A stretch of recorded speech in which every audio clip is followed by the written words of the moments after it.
Good evening everyone, welcome back to my channel. कैसे हैं आप सब लोग? होपफुली आप लोग बहुत ही अच्छे होंगे। तो आज हम लोग डिस्कस करेंगे about DAV school teacher recruitment कि ये रिक्रूटमेंट जो होती है किस तरह से आप लोगों की डीएवी स्कूल में जॉब लगती है, किस तरह आपका रिटन टेस्ट होता है, किस तरह आपका रिटन टेस्ट का एग्जाम पैटर्न होता है, व्हाट इज सीबीटी मोड, क्या आपका सैलरी स्ट्रक्चर होता है, क्या डीएवी स्कूल्स में परमानेंट किया जाता है नहीं। तो ये डिस्कस करते हैं बहुत ही शॉर्ट वीडियो में and I will try to clear all your doubts regarding this vacancies.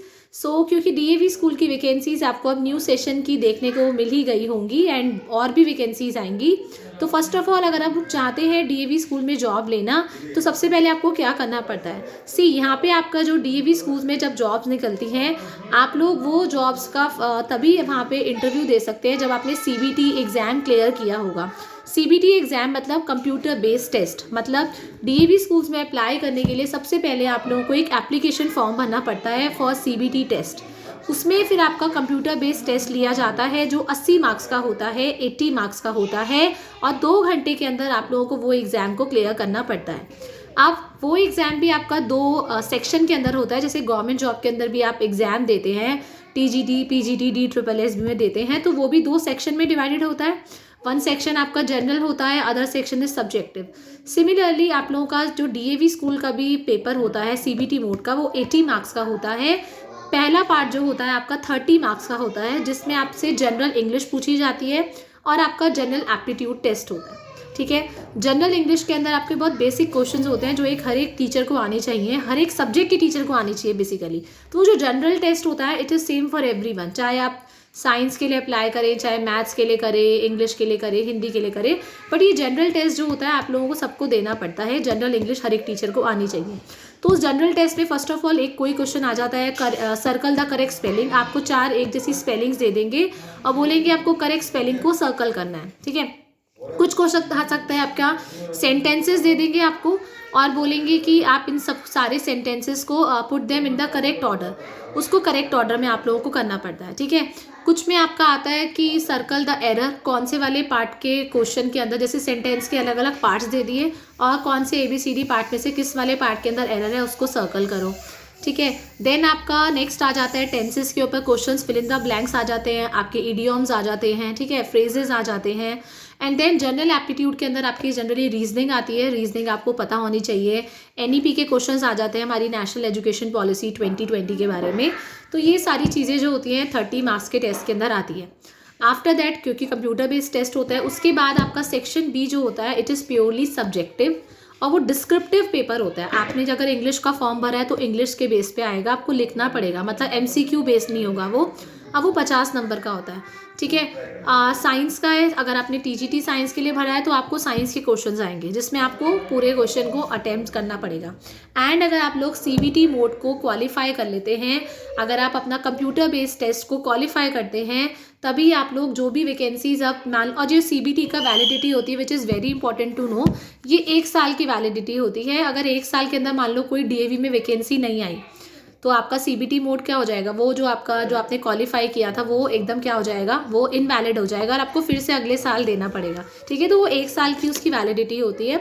तो इसमें भी जनरली जैसे गवर्नमेंट जॉब के अंदर एडमिट कार्ड आता है ना, आप लोग जब CBT मोड का एग्जाम के लिए फॉर्म भरेंगे तो you will get an admit card, आपको एडमिट कार्ड आ जाएगा। डिफरेंट पोस्ट का एग्जाम जो होता है जनरली डिफरेंट शिफ्ट्स में लिया जाता है, मल्टीपल शिफ्ट्स में एग्जाम होता है, अलग अलग दिन एग्जाम होता है। एंड जैसे ही आप CBT एग्ज़ाम को क्लियर कर लेते हैं आपको एक मिलता है PEC सर्टिफिकेट, मतलब प्रोविजनल एलिजिबिलिटी कार्ड मिलता है। ठीक है, प्रोविजनल एलिजिबिलिटी कार्ड मिलता है आप लोगों को। ठीक है, ये वाले फॉर्म्स जो होते हैं सारे टीचर्स भर सकते हैं, इवन जो ऑलरेडी DAV में वर्किंग है ना उनको भी CBT मोड देना पड़ता है अगर वो कोई प्रमोशन चाहते हैं अपनी, या आप जो आपको कंटिन्यू करना चाहते हैं तो ये कर सकते हैं। देन अगर आप लोगों का CBT का एग्ज़ाम क्वालिफाई होता है तो आपका इंटरव्यू भी 2 उसमें पैनल्स में होता है। एक तो इंटरव्यू होता है that is taken by the subject experts, आप लोगों को सब्जेक्ट एक्सपर्ट्स होते हैं वो आपका इंटरव्यू लेते हैं। एंड देन अगर आप लोगों ने सारे क्वेश्चनिंग वगैरह का जवाब सही दे दिया तो आप लोग क्वालिफाई माने जाते हैं। एंड जब आप वहाँ से क्वालिफाई हो जाते हैं देन जो आपका इंटरव्यू होता है वो डायरेक्टर लेते हैं। ठीक है, जो भी इंस्टीट्यूशंस के डायरेक्टर होते हैं उनके द्वारा हुआ जाता है। एंड जब दोनों इंटरव्यू आप क्लियर कर लेते हैं साथ में डेमो, तब आप लोगों का सिलेक्शन हो जाता है in the DAV by the DAV committee and आप लोग क्वालिफाई कर लेते हैं, सिलेक्शन हो जाता है। अब शुरू के टाइम में जब आप डीएवी में जॉब लगती है आपकी, आप मतलब जाते हैं और पास हो जाते हैं, तो होता क्या है स्टार्टिंग में 90 डेज तक आपका एक ट्रेनिंग चलता है, 90 दिन का ट्रेनिंग होता है जिसमें आपकी पूरी परफॉर्मेंस, आपको पूरा स्क्रूटनाइज किया जाएगा, आपके कैसे टीचर्स के साथ रिलेशन है, किस तरह से बच्चों के साथ रिलेशन है, आपका वर्क कल्चर क्या है, आप किस तरह से अपना सबमिशन करते हैं वर्क का, ये सारी चीज़ें आपकी ऑब्जर्व की जाती हैं एंड 90 डेज़ के अंदर। एंड ऐसा नहीं है कि 90 दिन के बाद निकाल देंगे, नो नॉट एट ऑल। आप 90 डेज़ तक एडॉक बेसिस पे रहते हैं एंड आफ्टर दैट वो आपको कॉन्ट्रैक्चुअल पोस्ट पे रख देते हैं। जनरली ये 2 से 3 साल के रखते हैं।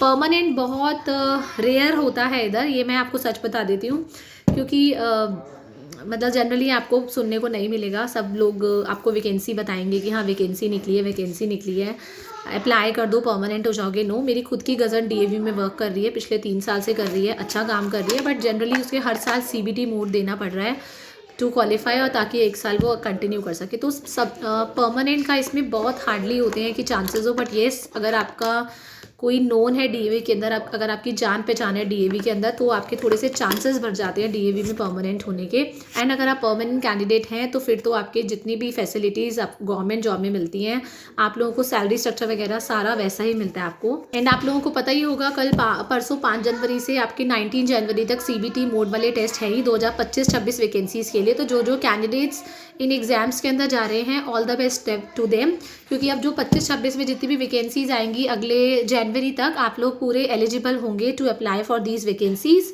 स्टिल अगर आपको कैसा भी कोई भी डाउट है रिलेटेड टू डीएवी वैकेंसीज़, आप मुझे खुद मतलब बता सकते हैं। इवन मैंने भी कुछ साल पहले आई थिंक 7-8 ईयर्स बैक मैंने इंटरव्यू दिया था।